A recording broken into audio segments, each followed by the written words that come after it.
Catherine, closing arguments wrapped up today, and the lawyering was top-notch. What struck me was the contrast between Alan Jackson's showmanship and Brennan's more reserved, but still charismatic approach. How did those styles play out for the jury, in your view? Totally agree. Jackson's booming delivery and flair almost turn the courtroom into a stage, while Brennan is more understated but still manages to connect. It's almost like watching a Broadway musical versus a nuanced indie film, both engaging in their ways but appealing to different tastes. Ultimately, both were persuasive, which is really the gold standard in closing arguments. It really felt like each was telling a different story, and the jury got two very different narratives. Does that diversity in presentation make a difference in verdicts, or is it just courtroom theater? There's definitely a theatrical element, but jurors are human. They respond to both substance and style. Some jurors love a commanding presence, others trust a steady, measured tone. So, those contrasting styles can tip the scales depending on the personalities in the jury box. It's an X factor that's hard to quantify, but it matters. Let's get into the defense's strategy. Alan Jackson made some pointed suggestions about Brian Higgins, which seemed to edge past the court's limits on third-party accusations. How much room do attorneys have to push those boundaries? It's a tightrope walk. Courts set clear limits, but top trial attorneys are masters at walking right up to the line, sometimes stepping a toe over. The risk is the judge stepping in with a curative instruction or, worst case, a mistrial. But in reality, judges are reluctant to halt everything unless there's blatant misconduct. So, attorneys often gamble, hoping to plant enough seeds of doubt without triggering a penalty. Do you think that tactic of hinting at alternative suspects without hard evidence actually sways juries, or does it risk backfiring? It can be powerful if done subtly enough to get jurors thinking about reasonable doubt. But if the jury senses it's more smoke than fire, they may discount it. The difference is in delivery and how skillfully the attorney frames the what-ifs as credible gaps in the investigation, rather than conspiracy theories. I want your take on the defense's PowerPoint those virtual note cards that faded into a collage under the banner Reasonable Doubt. Was that effective, or just courtroom gimmickry? I thought it was clever. Visual aids are like the cheat codes of trial work studies, show people retain info 65% better when it's visual. By turning each point of doubt into a brick, and then showing bricks being removed from the Commonwealth's wall, they gave the jury a tangible sense of how doubt erodes the prosecution's case. Sometimes, simple visuals hit home far better than a verbal list. Right, it's like the old game Jenga pull out enough pieces and the whole thing collapses. Do you think this helped the defense clarify their burden for the jury? Absolutely. The defense doesn't have to prove innocence, just raise enough doubt. Using note cards as visual cues reinforces that message jurors can literally see the gaps. It's basic, but in a high-stakes case, clarity is king. Shifting gears to the Commonwealth, they leaned heavily on physical evidence and digital data taillight shards, cell phone activity, and step counts. In your opinion, what was their strongest card in closing? The physical evidence, hands down. When you line up the taillight pieces, the shoe, the location of the hat, and then overlay that with phone data and battery temps, it becomes a jigsaw puzzle that, at least on the surface, fits together. Their strength is in painting a timeline that feels logical. It's the CSI effect jurors like feeling they're connecting the dots with hard evidence.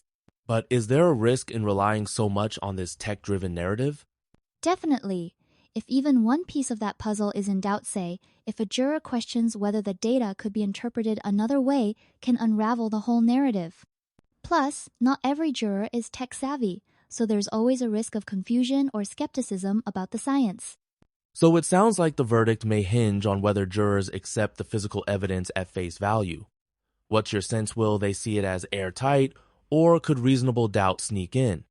It boils down to credibility. If the jury buys the taillight shards and shoe placement, they're likely to convict. But if even a few believe those items were misplaced or planted, doubt enters. It's a bit like a magic trick cons. You suspect sleight of hand. You can't unsee it. The defense only needs to convince one or two jurors that something doesn't add up. And if there's even a whiff of possible evidence tampering, that opens the door to a not guilty verdict, right? Exactly. You don't have to believe in an elaborate plot, just in the possibility of error, oversight, or mishandling. That's the essence of reasonable doubt. Let's talk criminal procedure for a second.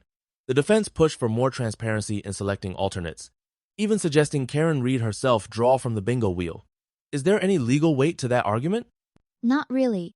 Courts have established routine alternates are picked randomly to avoid bias, and judges have wide discretion. Unless there's proven misconduct or a pattern suggesting unfairness, procedural traditions hold strong. The defense's ask was more about optics than substance may be good TV, but not good law. So basically, if it ain't broke, don't fix it? Exactly. If the process is fair and consistent, there's little incentive for judges to rewrite the book on the fly.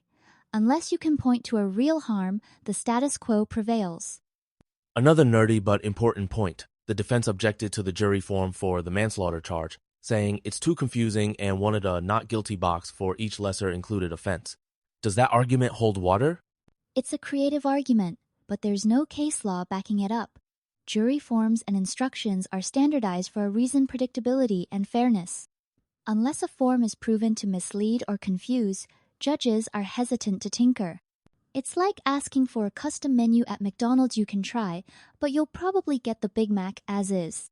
Have there been real cases where jury confusion led to appeals or mistrials? Sure, but usually it's about the substance of the instructions, not their format.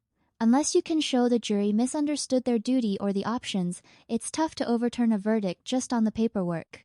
You mentioned some jurors were unclear about reporting a deadlock or rendering a split verdict. How common is that kind of confusion, and what are the stakes if a jury doesn't understand the process? It happens more than you'd think. Jury rooms aren't legal. Classrooms jurors may not grasp terms like deadlock or mistrial.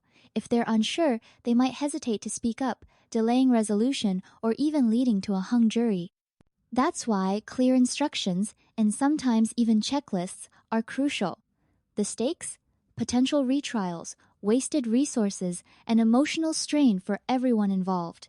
So, in a way, the system's clarity, or lack thereof, can shape justice just as much as the evidence? Absolutely. The human element in deliberations is huge. Even the most airtight case can go sideways if the jury gets lost in the weeds of procedure. The million-dollar question, what's your prediction for the verdict? Does your gut say mistrial, conviction, or a clean acquittal? I'm still leaning toward mistrial as the likeliest outcome. The evidence is complex, and public opinion is so split, I think the jury might struggle to reach unanimity. Conviction on manslaughter is possible, but I'd be shocked by a full acquittal on all counts. Do you think the online fervor around the case mirrors what's going on in the jury room, or is that a whole different universe? Honestly, it's hard to say. Jurors are supposed to be insulated, but they bring their own backgrounds and biases. Sometimes the outside controversy seeps in indirectly. But ultimately, it's 12 people in a room looking at evidence, not tweets. Before we wrap, let's touch on the media circus. You're outside the courthouse battling for a signal, and crowds of supporters and press are everywhere. How does this atmosphere impact the trial process and public perception? It's wild, almost like a sporting event. The media amplifies every twist, and supporters create a charged atmosphere. For jurors, even if they're sequestered, just seeing the crowds can be intimidating. Public perception is shaped as much by headlines as by facts, and lawyers know it. They try cases for both the jury and the court of public opinion. Do you think this level of scrutiny makes trials fairer, or does it just add more pressure? It's a double-edged sword. Transparency is good, but too much spectacle can overshadow substance. At the end of the day, the hope is that justice is done in the courtroom, not on social media.